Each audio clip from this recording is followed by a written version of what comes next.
الرأي العام في ظل الظروف التي تعيشها مناطقنا من محاولات الأعداء المتربصين بإرادة الشعوب في أن تحيا الحرية والعدالة والمساواة، إلى جانب تبعيات العقلية والذهنية السلطوية السائدة والعادات والتقاليد البالية التي تنعكس بدورها على تطور ورقي المرأة ووعيها، والتي أبعدتها عن طبيعتها وحولتها إلى أداة لتحقيق مصالحه الشخصية وأهدافه لتغدو سلعة للبيع وآلة للإنجاب. لذا أصبحت المرأة ضحية لتلك الذهنية وتعاني التهميش وتتعرض لكافة أشكال الانتهاكات من التشهير والاغتصاب والزواج القسري وحتى القتل، التي أصبحت الوسيلة للخلاص من مقاومة المرأة تجاه العقلية التي تواجهها.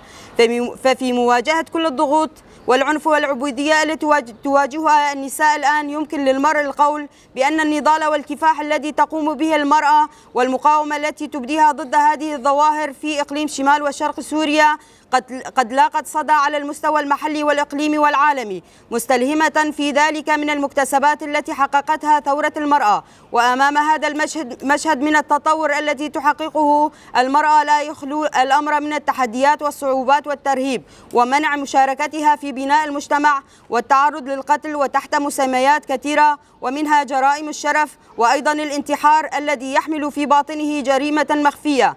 ومؤخرا تم قتل امرأة في الحسكة تحت مسمى الشرف وتدعى رثاء محمود سليمان، وهي حامل بالشهر الرابع، وحالتين في الدرباسية قتل عمد، واحدة تم نحرها بأداة حادة وثانية حرق، وما تداول بين المجتمع على أنهما حالة انتحار، ويدعيان جيهان خليل بيجو وتانيا رشا صلاح. نعم، تتعدد الأسباب، ولكن الهدف يبقى واحد، وهو قتل النساء.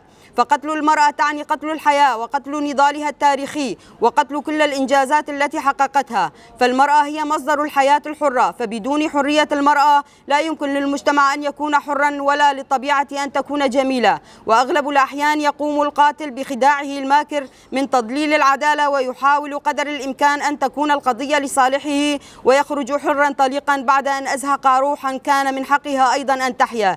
لذا نطالب بتحقيق العدالة وتطبيق القوانين الصارمة بحق مرتكبي جرائم قتل النساء بكافة أشكاله، أن تصدر بحقهم أقصى العقوبات. لذا ومن خلال ما سردناه عن جرائم القتل التي ارتكبت بحق النساء مؤخرا، لن نقف مكتوفي الأيدي، بل سنرفع من وتيرة نضالنا أمام الذهنية السلطوية الأبوية، متخذين فلسفة تحرير المرأة أساسا في ذلك. كما نحث كافة المؤسسات النسائية التحرك سريعا لنجعل قضية قتل النساء في واجهة كل القضايا، ولنعمل معا في الحد من قتل المزيد منهن. إن قتل المرأة يعني قتل الحياة، لذا لندافع عن حياتنا، كما نتوجه بالنداء إلى السلك القضائي بتنفيذ أقصى العقوبات بحق مرتكبي جريمة قتل النساء. مجلس مؤتمر ستار، مقاطعة الحسكة، 13/5/2024.